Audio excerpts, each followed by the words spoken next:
Hello, everyone. Hello, hello, hello. Thank you all for tuning in. We're going to take a moment and I'm going to share this quickly, and we're going to get right into our interview on today. I am beyond excited about this interview. It's going to be informative. So let me welcome you all to the Josilyn Drake Show. Thank you so much for tuning in. I am your host, Josilyn Drake, and on today we're going to talk about like all things about voting, the ABCs, the ins and outs of voting. And I'm excited about my guest. I have with me on today attorney Maurice Scott and uh, Dr. Sabrina McKenzie. I'm sorry, my brain went with us on today to kind of help us with this process. You know, we hear people tell us, go vote, go vote, go vote. And we do it or we don't do it because a lot of times we don't know what that looks like. What is the voting process really about? And so our guest on today is going to break it down, make it very simple, make it very plain so that when you go to the polls, this coming up election, you're going to be very confident. You'll also be able to tell your relatives about the voting process and get them out there, get them registered to vote, and take them to the polls with you. I'm going to take a moment to let my guest, attorney Maurice Scott, take the time to introduce himself to us. First, I'd like to say thanks for having me. This is a very important issue, and I think that we got to engage in conversation like this. As we can't have this conversation too much, and not just in years where it seems like the presidential election is taking, the front seat. We need to have this conversation when we're preparing candidates and when we're evaluating candidates and making sure that they align with our values and our objectives. I believe that this conversation is something that, as often as we can possibly have it and in different areas, even if we have to guide it and direct it towards our collective goals, I think that might also be something that we can do in the future as well. Absolutely, absolutely. Can you tell us just a little bit about yourself so we can get to know you and as well kind of identify why I know you're very active in the community. Just tell us just a little bit about yourself. My name is Maurice Scott. I have been an entrepreneur for probably about 22 years. I started a business building swimming pools when I was in college at the Alabama A&M University. I'm a graduate from an HBCU. I went on to law school after sitting out about 15 years. And I went to Birmingham School of Law. It was about an hour and a half drive. Did that about 3 times a week with a group of friends. And then we took the bar, and that was all behind us. So I'm now a licensed attorney here in Alabama. And I have some other endeavors in media as well. We're on Love and Marriage Huntsville. It's a reality show on Home. So there's a couple of things that I have in the works. So Awesome. I also own a credit repair company called Credit One USA, where we help consumers get their finances straight so they're able to take advantage of the opportunities in our community. Awesome. So we see that Maurice is very into the community, has a passion for the community. We also see he's an example of you don't stop. You keep on until you reach that destination. Especially in the fact of riding an hour and a half every day to school. That is tenacity. That is diligence. That is discipline. Absolutely. Our other guest, Dr. Sabrina, is actually headed to get herself situated, and we'll bring her on. If you think you can come on now and kind of introduce yourself to us quickly. Jocelyn, you want me to introduce myself? Is Yes. that what you said? Okay, great. So, good evening, everybody. I'm Dr. Pastor Sabrina McKenzie. I'm a graduate of Maurice Brown College, a graduate of the Interdenominational Theological Center twice. I have a degree in divinity and social justice. I'm an advocate for women of domestic violence and the founder of the National Task Force Against Domestic Violence. I'm also a women's rights activist, wrote 2 pieces of legislation. The first one being the Equal Rights Amendment Bill, for the House of Representatives in Georgia, 2018, and then the second one being a prayer in school bill in Georgia, 2015. And so I'm on the front line when it comes to social justice issues, when it comes to helping those that have been locked out, marginalized, enfranchised. You know, anyone who is voiceless, then you will probably see me on the front line for those issues. Like Mr. Scott, Attorney Scott, I am also on a show called In a Man's World on Bravo, and the show talks about women biases, gender bias, and with that, the show was executive produced by Viola Davis. So it's just really good to be here to discuss the power of the vote, the power of the ballot, the reason why we should vote, and why we don't have the luxury to sit at home. Not this season, not this day, not this year, not this time. So thank you for having me on the show, Josilyn. You are more than welcome. We're excited that both of you took out of your busy schedules, you know, at a short notice. I felt the need for us to do it now and to have the conversation to be able to prepare people for what's coming, and also to get those who are sitting down kind of just lackadaisical, you know, it doesn't matter, my voice doesn't matter, to let you know that your voice absolutely matters. You know, some people think, well, we go to the votes, the person I voted for didn't make it, so what's the point? The point is, when people join together in voting, initially your voice may be as a baby, but then when you are consistent and you bring others on, it grows into this place where it's a mature, full-grown man, and that voice can be heard and resounded. And so it's very important that you use your vote. And so I want either Dr. Sabrina or Attorney Scott to kind of tell us, you know, about this history about voting, the Voters' Rights Act, the Civil Rights Act, you know, people fighting and dying for us to be able to have this opportunity, because they recognize until we change policy, we're not really going to be free at all. And so in order to change policy, we need to be able to vote. And now another thing is we need to have people to vote for as well. So can either one of you just pick up wherever it doesn't matter? I mean, I'll speak to it. I believe that voting has started long before, or the importance of voting and our place in voting actually started long before the civil rights. From framing of the Constitution, we've been disenfranchised, and that's and written into the Constitution how we'll be measured in votes. And I believe that historically, to disenfranchise African Americans in our voting rights and other civil rights, it was important for them to use different measures of government to suppress our voting, to take away rights even when we gained them. Like the Voting Rights Act of 1965, that's, you know, the second Reconstruction. We actually went through Reconstruction one time before this, and this is after the Civil War. So it's important that we don't keep falling for the banana in the tailpipe. You know, we've seen it before. We've seen it again. There's all types of tricks that the establishment and those in power, and I don't like to. There's one term that I don't like to hear often, even though it's thrown about often, is systemic racism, right? And I think what it does is it dehumanizes individuals. These are actually people. I've never seen a bill, you know, imprison a person. Now, I've seen people imprison a person. I've never seen a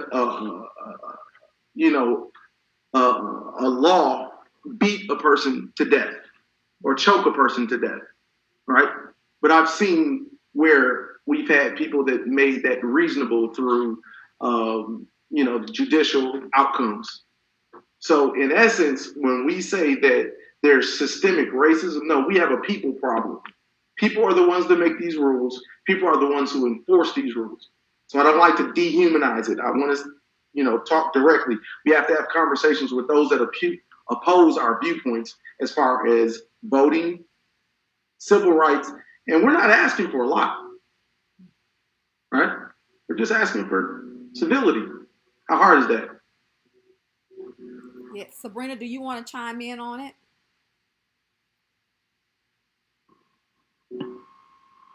Yes, I do. And to piggyback off of Attorney Scott's point, um, Black people have just been fighting for a long time. And I love the fact that you mentioned it's not just the Voting Rights Act of 1965, where we were included in the Constitution, given the opportunity with the 15th Amendment to vote, the right to vote.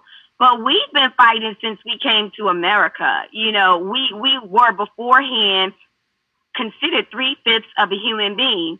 And so, our families, our ancestors, our predecessors, those that have come before us, we've always had these different unique codes to try to be included and infuse ourselves into American culture from the time of the brush harbor bushes. We've always come up with unique ways to circumvent and get along and live in America. And when we move down the historical pipeline, then we reach, the Board of Education versus Brown. Then we reach Plessy versus Ferguson. All of these things that continue to try to suppress. So when they use the word systemic, it's because the institutions and the powers that be utilize all of these things. They utilize education. They utilize business. They utilize every industry and every sphere of influence to marginalize the brown and the yellow and the black vote. So as we travel down, then we get to Jim Crow laws, where they said, no longer are we segregated, but they use other means to try to disenfranchise the black vote.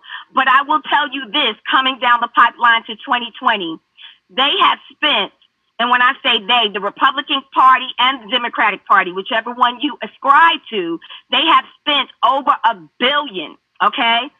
Billions of dollars to gain your vote. Nobody places, if you want to know what's important, you follow the money trail. If you want to know what matters, you follow the money trail, and nobody invests that much money if your vote did not matter and if your vote was not important. So greater than the social responsibility that we have of our ancestors who died, fought, and bled to give us the inclusion for the right to vote, we also have a responsibility to vote, because it's going to determine our future. Josilyn, you said one thing when you started, and I totally agree with you. You talked about legislation, and I have this colloquialism that demonstration without legislation is conversation.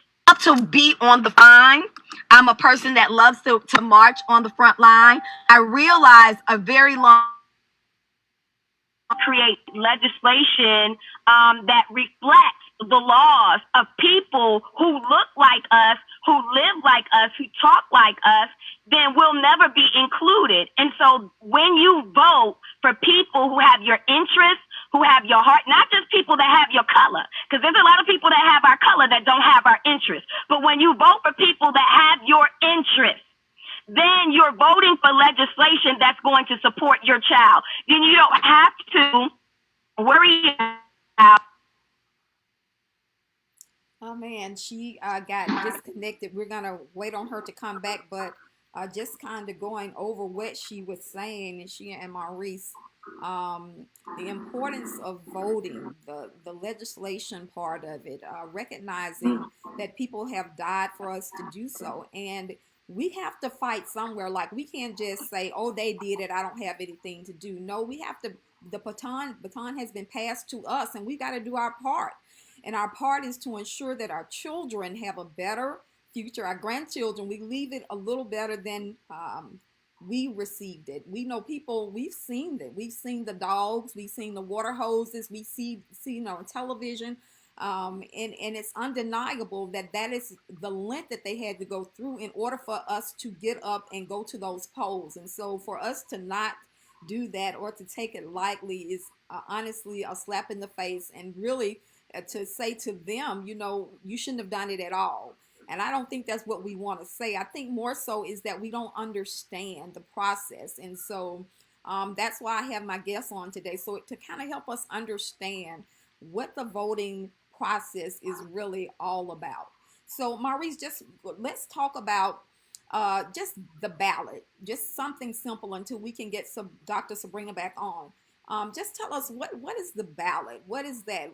This list of people, and they have in these sections, Republican, if you're Democrat, if you're independent, and then some people don't know that you don't have to be totally Democratic. And I think some people do that because they don't know who the people are, so they just go straight, and so I can get out of here and at least say I did it. So can you help us with that just a little bit? Yeah, in general, most people affiliate with one party or another. To me, when you say that you don't have to be just Democratic or just Republican, that you're talking to a completely different type of voter. Now, that's an extremely educated voter, and that's a person who says that, regardless of party affiliation, Democratic, Independent, Republican, I'm voting my interests. And I actually think that that's possibly the best way of doing it, because now that means you're doing your homework. Absolutely. And you're doing a little bit more than just voting down party lines when you get a ballot. But making sure that there's a couple of different things. I'll give you a story about what happened to my wife the last time that an election rolled around. As a matter of fact, it's during the primaries. So we're all registered to vote. However, when she gets to the same polling place, now mind you, we vote down the street from our home. She gets there and they tell her that she needs to vote at a different place. Okay? So then she goes to the other place and then they tell her to go back and vote at the other place. Well, she gets back to this place and they say, well, we don't have you on the roll. So we want you to cast a provisional ballot. And she's like, well, listen, guys, first of all, I've been voting here. I've always voted here, right? And I don't know how my husband, who lives in the exact same house as I do, can vote here. And mysteriously, she comes up on the roll. Now, these are things that are real. These are personal experiences. So if it can happen to her, who, there's no other place to send her ballot, right? There's no other place for her to cast her vote, except for the exact same place that I'm casting my vote. So when you have situations like this, and of course, every single time that an election is cast, there's going to be some type of suppression, somewhere, some type of way. The reason being is because you're changing power. Power structure is there. Anyone who has power, and I mean, I don't agree with this individual's perspective all the time, but he said something that was extremely wise, and it was Kanye West, of all people. Kanye West said, do you have power to give power up? Do you have the power to give power up? And that's the problem that I think that we're facing right now in the United States, especially when it comes to voting, especially when it comes to civil rights, is those that are in power. They don't want to relinquish that power. See, when you go back to 1866, right, and we're in Reconstruction, we have this great compromise of 1877 where we gave up. And when I say we, I'm saying that to concede the election, the delegates were given to the Republicans, right? So that they removed the slaves, the troops, and they could disenfranchise the former slaves and wreck all of the progress that was made. And that goes right back to power. I'll concede this if you give me that. The whole quid pro quo. And what I'm saying is, right now, what we have to do is that we can't take our votes for granted. Because one of the main issues that poor and black and uneducated don't invest in, that rich people always invest in, is politicians. That's good. That's good. Absolutely. And what we don't understand is it's not the people that's even in front of us that's really doing the thing. It's the people behind the person that's in front of you. So if you want to know who's behind this candidate, all of this knowledge is supposed to be public. Just see who's sewing into them. Just see who's giving them campaign money, and you'll see. Follow the money trail. Yeah, and you'll see who is expecting something once they get into office, and then you need to know whether or not these people are in your value system. Are they going to be doing things and making laws for your benefit? Don't look at just because it's Donald Trump or it's Joe Biden. Who's paying for these campaign? Where are these dollars coming from? And then you'll get a picture as to what this country is going to look like, what legislation is going to look like, because of the people that's behind the scene, the lobbyists and people of that nature, who's paying millions and billions of dollars to get their candidate into position so that they can get what they want. And a lot of times it doesn't benefit you. So what we want to do on today is to leave you with places, leave you with links where you can go and educate yourself on these on the people that are on these ballots, so you'll know their platform. Can you kind of, Sabrina, tell us what a platform is so that they can understand what that means? A platform is simply what that person stands for. It's like the foundation of what they believe in, what they stand for, what they're running for, what they're running for office for, and what they intend to do once they're in office. So usually when you see candidates, they rehearse the same 5 statements, or they rehearse where their love, where their passion is, who they're supporting. So you will find out, if you can know if what they're supporting follows or it's in alignment with your beliefs. So that's what the platform is. It's like the foundation of what they're running for or what they're standing for. I wanted to say this. I came in when you guys were discussing power. And this is so important because the election is all about power. It's all about power. And one of the things that we've noticed based on our historical reflection as people of color is that, we have never been in power. Even though we had a Black president, we still have never been in power.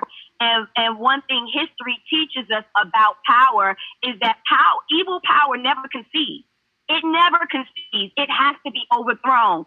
So when you see thousands of people now marching and protesting and burning buildings down and burning businesses down and getting the attention of the powers that be, it's because the powers that be are not listening and are not making legislation and making rules that embody the corporate good of all humanity. They always embody the interests of those who have a greater socioeconomic power, those who have money, those that don't look like us, those that sound like us. So it is all about power, but be very clear. If you don't vote, then you give the power to the people who already are ruling. You are giving sanctioning to those people. And the reason they're trying to use voter suppression to prevent you from going to the poll, because you do have power. And guess where your power lies? Your power is in your ballot. Your power is in your vote. You have the opportunity to shift the culture of America and to shift the ideas and the ideology of what we currently see. Whoever you vote for is your choice. But what you should absolutely not the power of your ballot. And I'm telling you, those people, especially that are protesting, that are marching, Martin Luther King said it best. I think he said this. He says, the writing is the voice of the unheard. And the reason that they're writing is because they feel like they're unheard. But the reason they feel like they're unheard is because we have people in power who are not supporting the ideas of those that are marginalized. So in order for us to have our ideas come across, when you vote for the attorney general, when you vote for the judges, and I'm not just talking about the presidential election because I know everybody wants to just vote in the general election. However, it's the local election that really determines what you do in your everyday life. Right. Those elections matter, okay? They matter. Like Black Lives Matter, local elections matter, okay? So the streets that you drive on, whether they are potholes in them or not, type of education that your children receive, the type of supermarkets that you shop in. Have you ever noticed that there is a disparity between the supermarkets in Bankhead and Buckhead? Absolutely. All of that is predicated upon you voting in the local election. So don't just vote for the president. You got to vote in the primary. You got to vote in the general election. You have to vote because if your children are important to you, if the taxes that you pay are important to you, if the houses that you live in are important to you, if the health care that you receive or not is important to you, then that's all predicated upon the power of your ballot. Absolutely. Go ahead, Maurice. I think oftentimes we have to just make it clear and concise for people. I think that we can agree that this is a job, right? Politicians are actually running for a job. And the longer that they stay in office, the more secure that job becomes, the deeper the connections. Now, if we place someone who's interviewing for a job, we're the ones who do the hiring. Everyone who goes to the ballot box and casts their vote, they're the ones that do the hiring. So if you want someone who's going to work for you, who actually opposes everything that you do and or stand for, why would you allow that to happen on your watch? Especially when, and I think that all too often, I believe that it's a saying called, and it's like a legal saying, especially in politics, right? Chicanery. It's like trickery, right? Especially for political purposes, right? And when I hear people repeat the statement, my vote doesn't count, when I hear that, I know that it's already working. Because now what we have, those that are in power, that are entrenched in those positions, have now convinced those that, the blood of the pen is way mightier than the gun. And when they write different policies and practices and enforce these policies and practices on the oppressed, and then they get the oppressed to repeat the lie that was told, then it's easy. I don't have to do anything to oppress you anymore. You're doing it yourself. Absolutely. That's the greatest trick, is to remove the power or to make you believe that you don't have the power to change that hand. Going back to, to the 1870s, right? And it seems like it's such a long time ago. However, it's only a couple of lifetimes, My great-grandmother was born in 1905. Her mother was a slave. That's how far away that is. It's not that far away when you put it into perspective. I say that to say this. After 1876, right? You have, in less than 3 years, in less than 25 years, you have more than 2,000 representatives. More than 2,000 representatives, Black people in positions of power in government.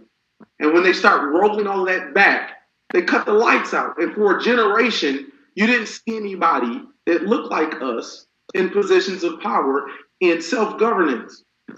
We didn't get a chance to participate in self-governance. And that's because those that had the power wanted to keep the power. As a matter of fact, we're in Alabama. The Constitution of Alabama was written in 1901, and it was written for a specific purpose. That was to take their voting rights and the power and the civil rights that African Americans had and wipe them away. It's the longest constitution in the history of the world. Did y'all hear that? Say it again, Maurice. I couldn't hear what you said. Say that again for us. Okay. In 1901, Alabama's Constitution was written, and it was written to disenfranchise black people, to take away their voting rights, to take away all of the civil rights that they've gained.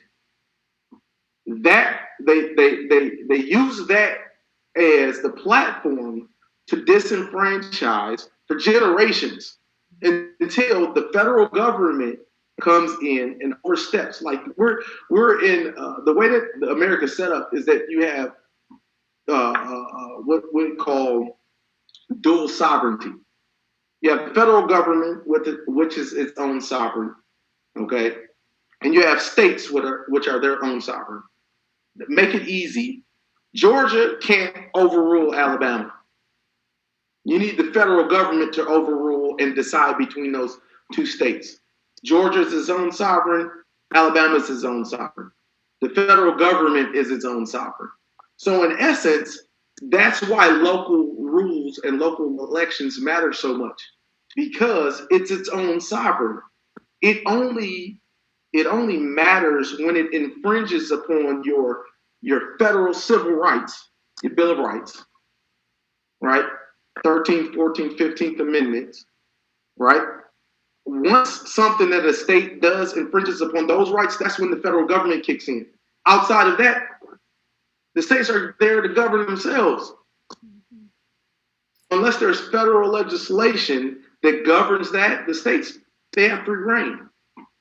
In that, we have to understand that one of most, and this is something that's prevalent right now, and it's all over television, and it's police violence and the enforcement and beating of black people, killing of black people at the hands of the police, right?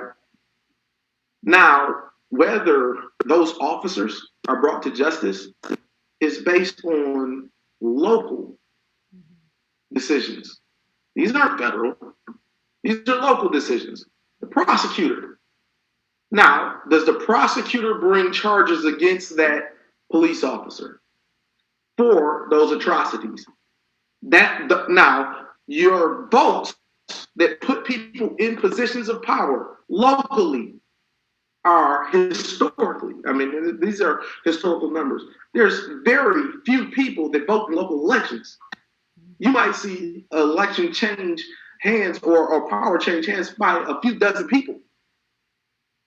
That's why I think that the distraction and the complacency that we have is unfair to our future generations, and it's a great miss, or I'll just say it's a great abdication of or dereliction of duty that we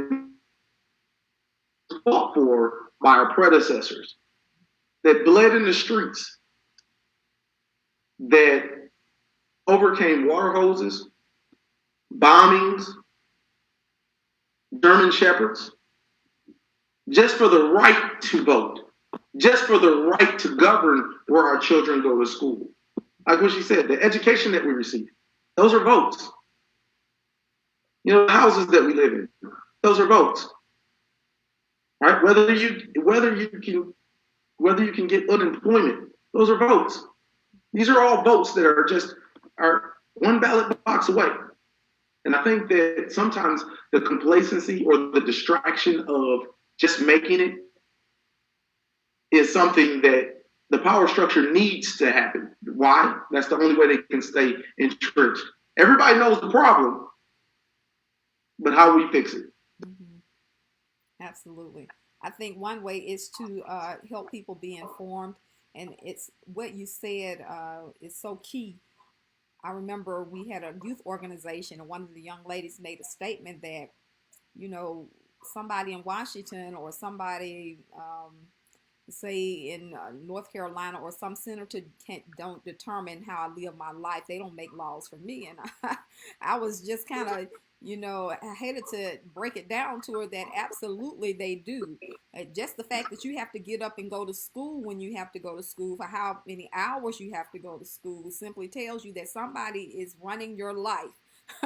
And they are the people that make these decisions, the legislation that say you are to be at school at 8 a.m. You can leave this place at 3 p.m. Your parents cannot come unless they do such and such and such. And it is not the president of the United States that's making these decisions. It is your local Right. board members. It is your Birmingham City school system. It is your mayors. It's your governors. These are the people that are, it's your House of Representatives and your senators that are making these decisions for how you live your day in and day out.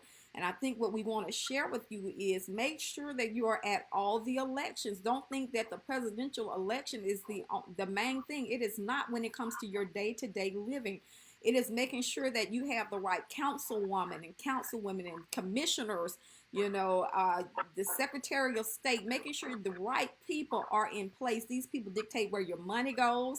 Not even that, just come simply to your neighborhood meetings. Go to those. Your neighborhood, your president of the neighborhood association, you're complaining about the mayor not doing anything, but what you don't realize, there's money in the budget at your neighborhood association for things to get taken care of. And if you're not there to say, hey, we need a pothole fixed, or we want this to happen, or we want this to be clean, then your voice isn't heard. I can remember working in DeKalb County with the CEO. I was in his office at that time, and I got a chance to see the importance of a voice. Like, you can sit and talk to me, you can talk to Maurice, you can talk to your mama, you can talk to everybody, but it's not until you talk to the right people that change comes. And I would see people call into the CEO office and complain about not trash being picked up, or people throwing trash here, or this not happening, or this happening. And those people got results because they called the right people. They made their voice heard to the right people. So what we want to get across to you all today is make your voice heard today. Make your voice heard in the right place at 2020. Don't just sit there and talk about, oh, this happening, they have what Trump said, da da da da, what this Joe Biden. No, that's not important. Make your voice heard when you go to the polls. That's where your voice is going to count the most. So we're gonna hopefully Dr. Sabrina is able to get back on. But we're gonna move on. Can you kind of tell us a little bit, if you have this knowledge about the Electoral College process? We know that in the last election, the person that was running against Trump had more votes, but she didn't have the electoral votes, and so because of that, she didn't win the presidency. So can you help us understand, because that's a little confusing to a lot of people. We don't understand that. In essence, the Electoral College was enacted in the Constitution. The framers of the Constitution set it up because it's a compromise between Congress and the popular vote. Okay?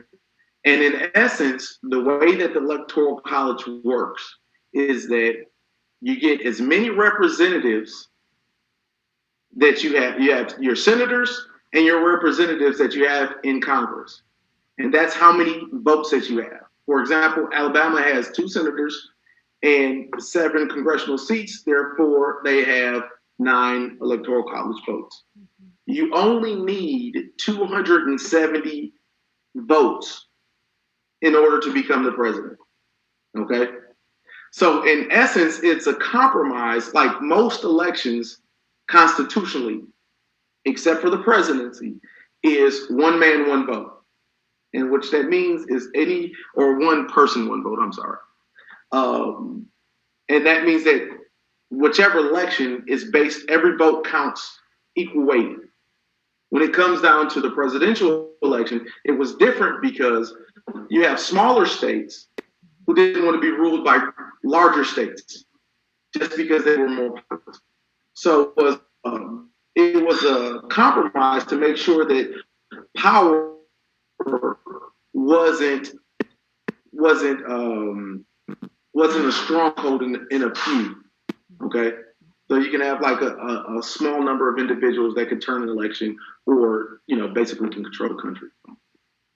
So you guys got that. Basically, like he said, in Alabama, we have 2 senators, 7 House of Representatives. Can you even tell us what is a senator? Who is this dude or this woman, and what do they do? And then the House of Representatives. Can you break that down for us? Because we're talking to we may be above some people's head, they can know who these people are and what do they do.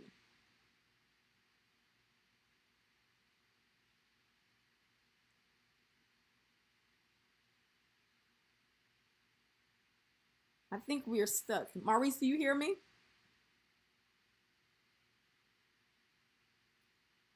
Okay. Let's give it a minute and see if they come Branch on. branch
Jocelyn? Yes, I hear you.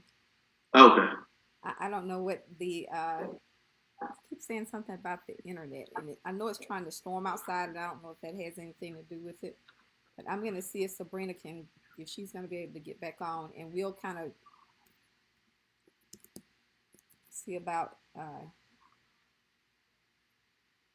We're still live. Thank you guys for waiting. If you're still on, we're back. I am trying to see if Dr. Sabrina will be able to log back on. So Maurice, do you know where you left off before we got rudely interrupted by technology? I was talking about the different branches of government. Okay.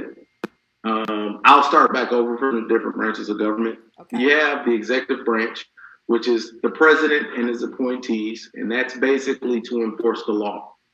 Then you have the legislative branch of the of government, and then you have the judicial branch. Basically, the judicial branch is the Supreme Court of the United States. Okay, and then you have the legislative branch. Well, the legislative branch is broken up into two different parts. You have the Senate, right, and then you also have the House. Both of those come together in order to vote on which laws are passed. Once the laws are passed, then the president signs it into law, and they have like a old, I think it's a bill on Capitol Hill. That was a yes. old. You remember that? Yes. There's a bill I'm on just Capitol a Hill, bill. right? Yes, I'm only a bill. Yes, I remember that one. Okay, yeah. So that basically tells the story of how law gets passed. Mm-hmm. However, when you break it down, senators, they have different terms than the House.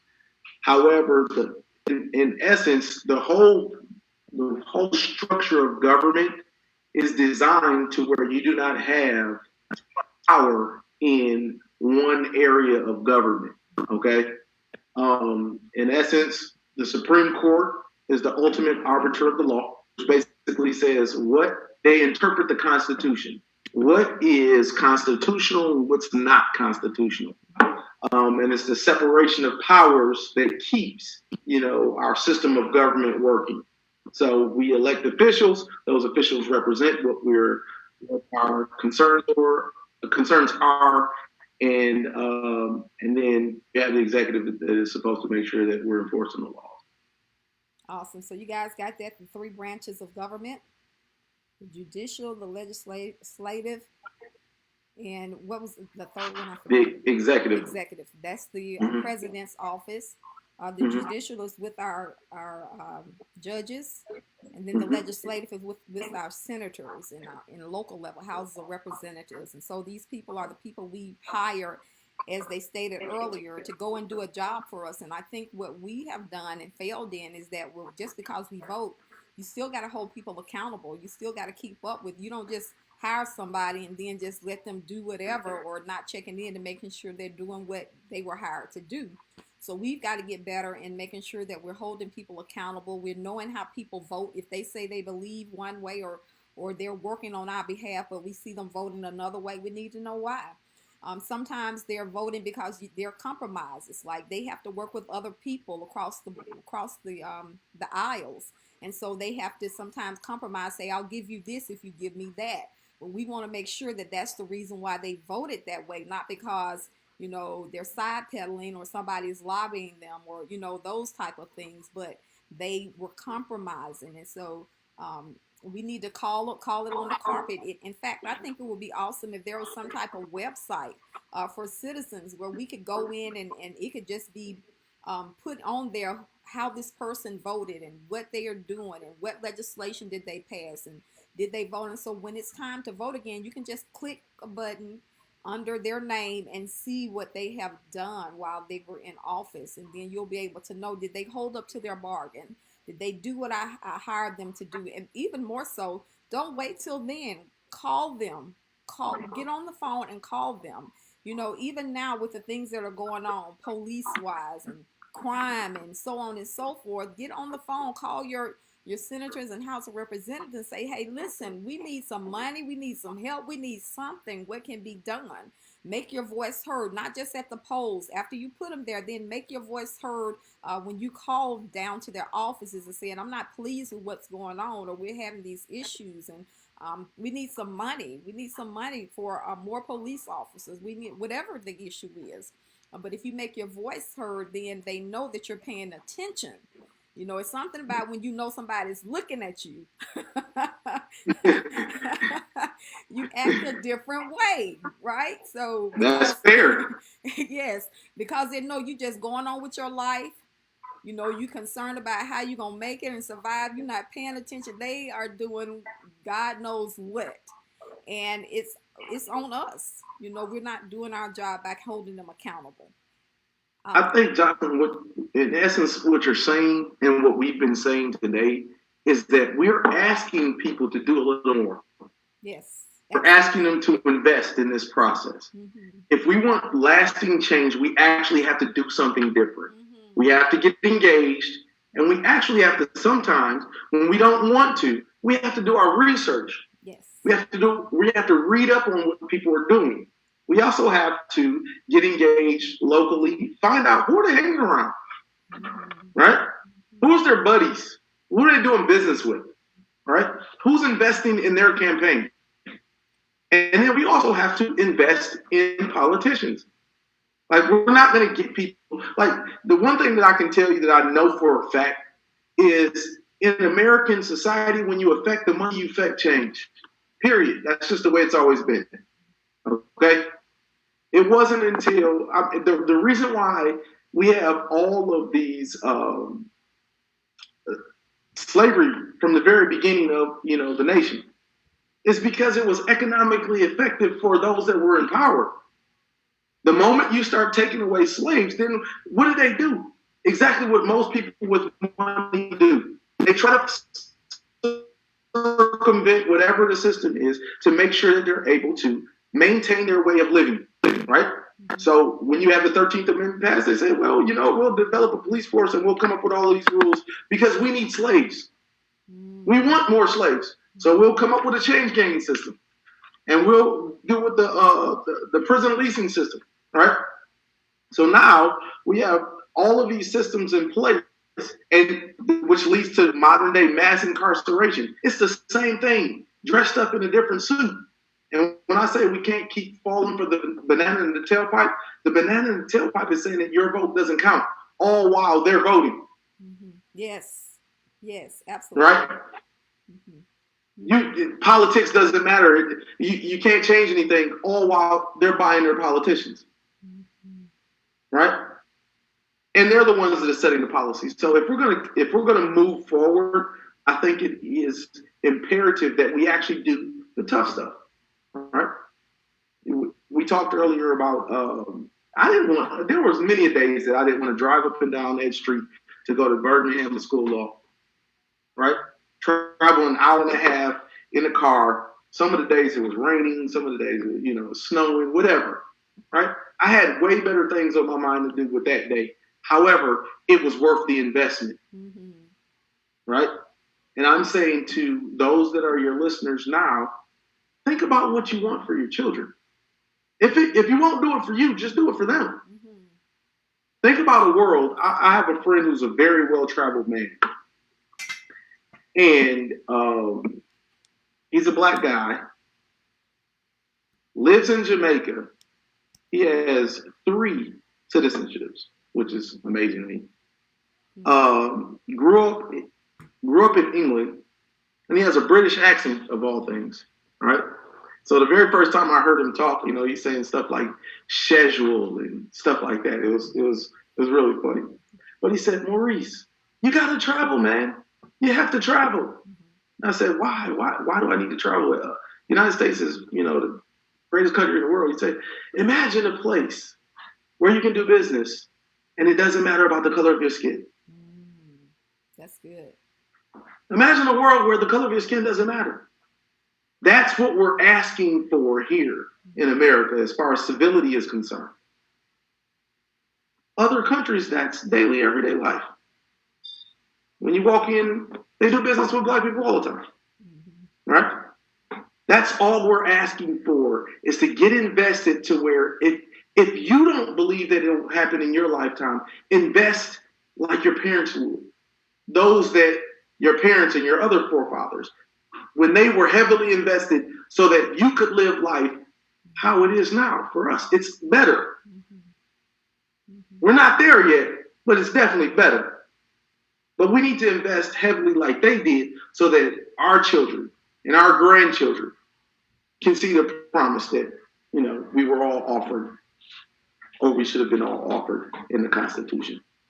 Absolutely. We're going to end this. I thank you, Maurice, for what you said. And basically what we're saying, guys, it's simple. You can go to the polls. There aren't any dogs waiting on you. There aren't any hoses waiting on you. Exactly. None of that stuff is waiting on you. You can just go in and go out. Just please, we're asking, please get registered. If you're not registered, don't just act like it doesn't matter. I'm just, worried about my life. I'm worried about myself. One day you're young, but you're going to have children. And so what you do now is going to dictate the lives that your children will live. So we're asking everybody to come outside of themselves. Go get registered to vote. You may not even, know the process. We're going to drop some things into the comment section after the video. You can come back to this video and find links to go and find out, where do I need to go and vote? How do I find out what is the timeline, the deadline for me to vote? If I don't want to go out because of COVID, you can also do absentee ballots. That means that you can go online, fill your ballot out, and mail it in. So there are all these types of things that are available to you, and we're going to make sure that we come back and continue to have a conversation about this, because I don't think one time is going to help. It's going to do something, but I think, as Maurice said from the beginning, it needs to be an ongoing conversation, so that we can become a little bit more aware of this process and why people are saying, go vote, go vote, go vote. You need to vote. I think in Alabama, when it was the Senate race with Doug Jones. Doug Jones. Yeah, they had this slogan, your life depends on it. That's just not for that race. That's every single race that happens that you have a vote in. Be it mayor, be it city council, be it Birmingham school board members, or whatever your city school system is, your neighborhood association, voting for the president there, they're right at your door. Start there, but make sure that you show up and show your children how to show up. Start teaching them now because they're teaching their kids. Their kids know to Right. show up. Their kids know how to vote. They know why they vote. They know who to go vote for. They know where to find the information out. And so we want you all to have that same knowledge that your kids are voting because they see you voting. They know, they're educated about it. They're confident when they walk in. They've done their research on the candidates. They don't just go just mark Democrat and vote for everybody Democratic. They take the time to know these candidates and what they stand on, and they can vote for themselves confidently. And a lot of times in some of these elections, they put these different things where they want to change the Constitution. They're asking you to pay more taxes for this and that and the other, and you go in and you don't even know what it's about. We want you to be educated. We want you to know, and we're going to put these links in so that you can have that information. Maurice, is there anything that you want to leave with us before we end this interview? Yes, I'd like to say thank you for having me, and thank you to everybody that's watching. Also, just leave with one thing: make the investment. Mm-hmm. Make the investment. It's worth the time. It's worth the effort. It's worth the energy.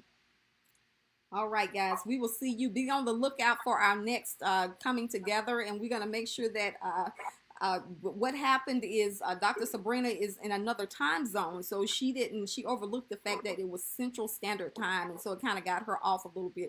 But we will have her back on along with Maurice. I look forward to that. You all have an awesome day, and thank you for tuning in. See you next time. Take it easy.